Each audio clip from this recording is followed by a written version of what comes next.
Solving radical equations. Radical equations. A radical equation is an equation in which the variable occurs in the radicand. For example, here we're asked to solve the square root of x equals 9. Notice the variable is in the radicand. Also notice this is a square root. So in order to solve for x, the strategy I'm going to use is to square both sides. So I have the square root of x all squared and then 9 squared. In an equation, remember, whatever I do to one side, I have to do to the other side. So here I have the square root of x all squared. And that's going to simplify to simply x. So I have x is equal to 9 squared, which is 81. And if I think back to this original equation here, solve for x, so the square root of 81 is 9. So I verified that 81 is my solution. Now just focusing in for review for a second on this portion, the square root of x squared, why is that just simply x? So let's go ahead and remember, what does it mean to square something? Well, that means to multiply it by itself. So I have the square root of x times the square root of x. And we multiply the parts underneath the root. So I have the square root of x squared, which we know is simply x, assuming x is positive. So we don't have to show all of this work. We've done this in previous sections. So the main part is that when I have the square root and I square it, that leaves me with simply x. Let's move on to other examples. Here we're asked to solve each of the following. So for part A, we have the square root of p minus 9 plus 6 equals 8. Now here's a general set of steps for solving radical equations. First, what we need to do is isolate a radical on one side of the equation. So here, the square root of p minus 9, I want that by itself. So I want to subtract the 6 from both sides. I end up with the square root of p minus 9 equals 2. Now the second step is to raise each side of the equation to a power that is the same as the index of the radical so that the radical is eliminated.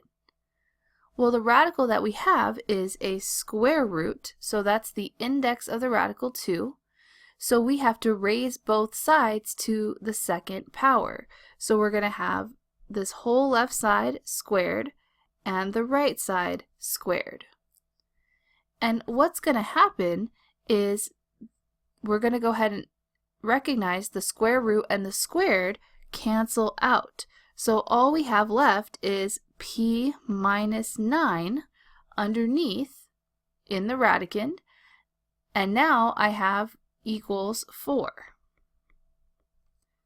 And then finally, I'm going to solve for p by simply adding 9 to the other side. So add 9 to each side.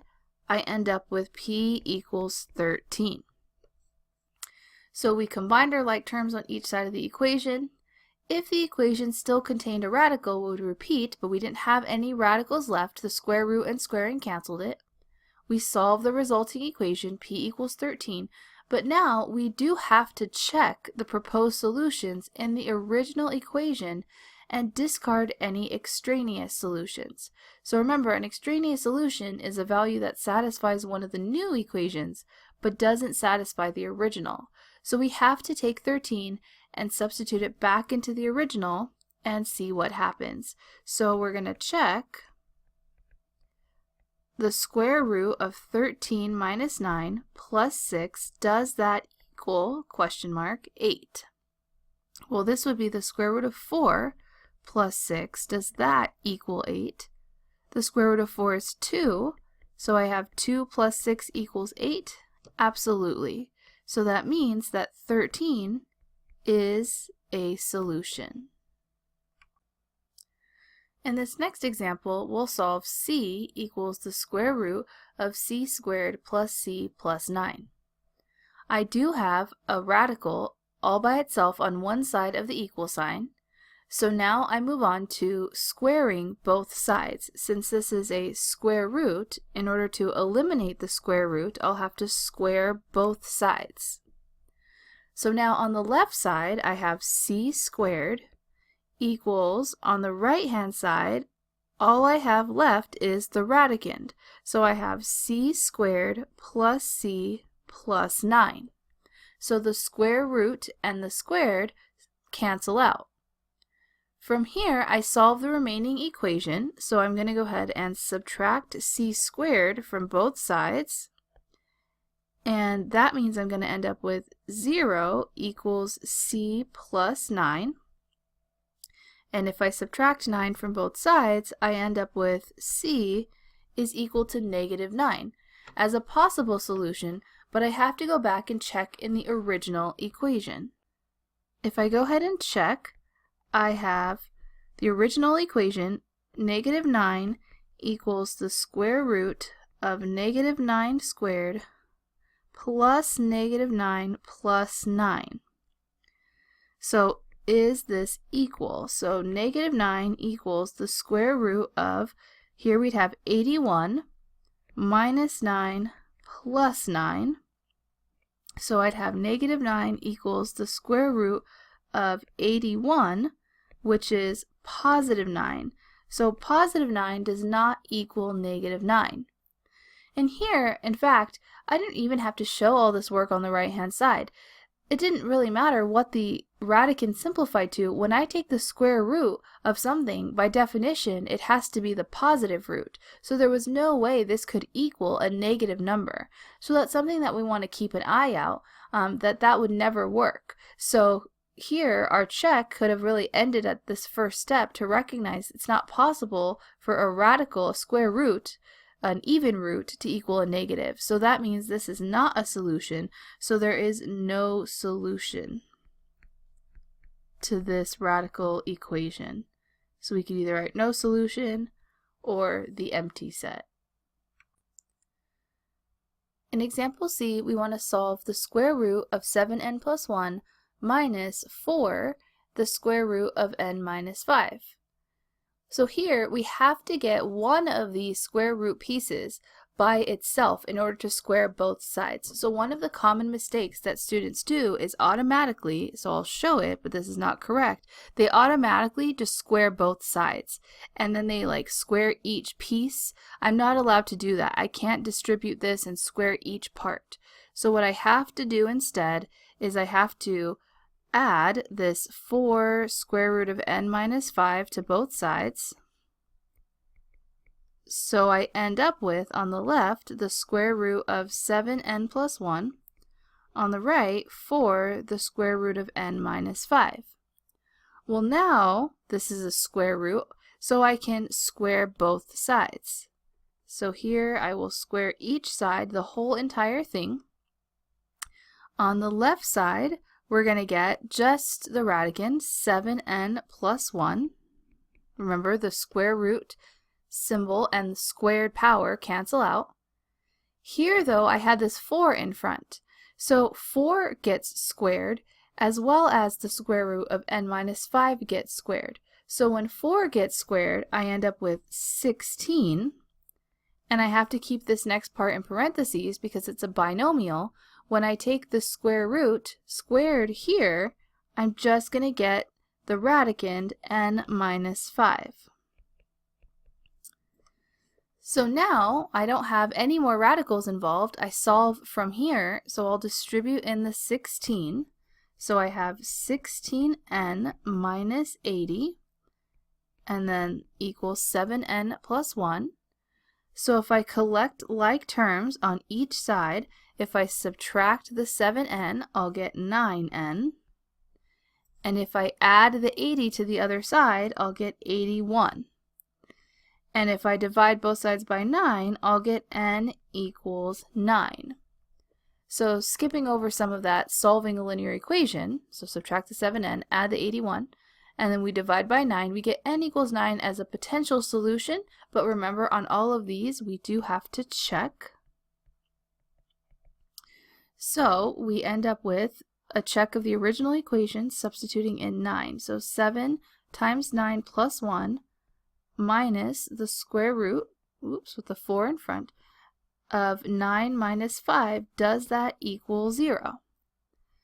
So we have the square root of 63 plus 1 minus 4 times the square root of 4. Does that equal 0?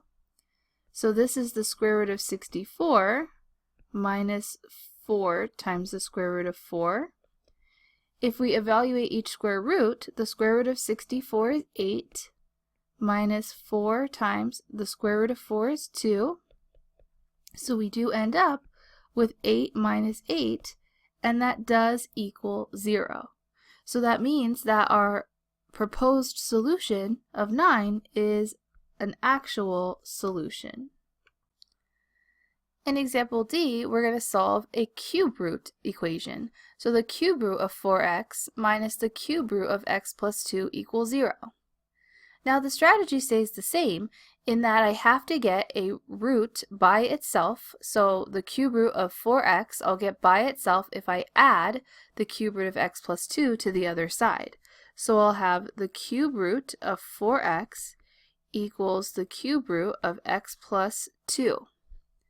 Now the difference here is what we're going to raise each side to. So since the index is 3, I have to raise both sides to the third power, or cube both sides. And cubing both sides will cancel out the cube root on both sides of the equation, so I end up with just the radicand on each side. So I end up with 4x is equal to x plus 2. So since there's no more radicals involved, I solve for x on this linear equation.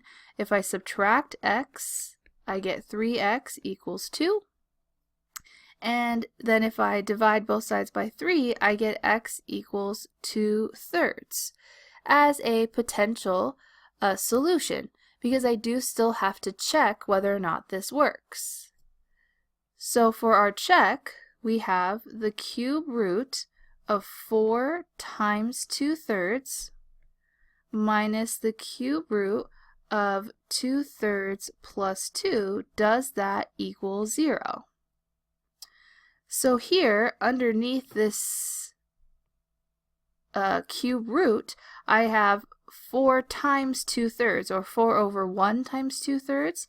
That's the cube root of 8 over 3, minus, over here, I need to add these two parts together, so they need common denominators. I have 2/3 plus 2 would have to be written as 6/3, so I need them to have that same denominator of 3. And if I add those together, 2/3 plus 6/3, I do end up with 8/3. So the cube root of 8/3, the cube root again of 8/3, does that equal 0? It absolutely does. I'm subtracting the same thing from itself, so that does give me 0. So that means my proposed solution of 2/3 is an actual solution, not an extraneous solution.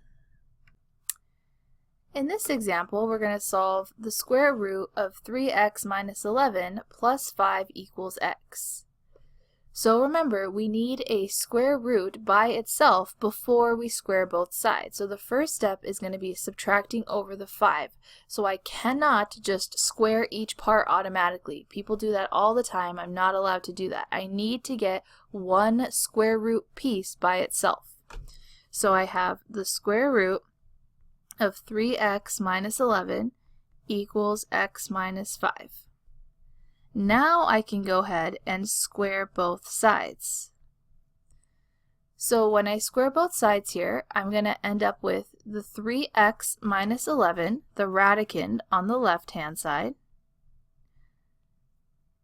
and the right-hand side requires me to distribute. This is x minus 5 times x minus 5.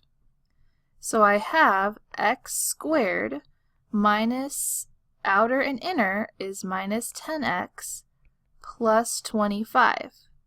This equals 3x minus 11. This is a quadratic equation, so I want to set this thing equal to 0, so I will go ahead and subtract the 3x and add the 11 to both sides and see what my resulting quadratic equation is. So x squared minus 13x plus 36. So to solve a quadratic equation, as you recall from the previous chapter, we will need to factor. So I have 0 is equal to x squared minus 13x plus 36. This will factor to x minus 9, x minus 4. So negative 9 times negative 4 is positive 36, but negative 6 plus negative 4 gives me negative 13. So factoring is still very much a tool that we need to know. And now we set each factor equal to 0, so I have x minus 9 equals 0 and x minus 4 equals 0. So we get two potential solutions, x equals 9 and x equals 4. And then yes, we do have to check to see if both solutions work in the original equation. So let's check x equals 9. So we have the square root of 3 times 9 minus 11 plus 5. Does that equal 9? So this is 27 minus 11 plus 5. Does that equal 9? So here this is 16 underneath the square root plus 5 equals 9. Well, the square root of 16 is 4, so 4 plus 5 does equal 9. So yes, 9 works. If we check 4, we get 3 times 4 minus 11 plus 5. Does that equal 4? So here, this is 12 minus 11 plus 5. Does that equal 4? Well, that's the square root of 1 plus 5. Well, the square root of 1 is just 1, and 1 plus 5 does not equal 4.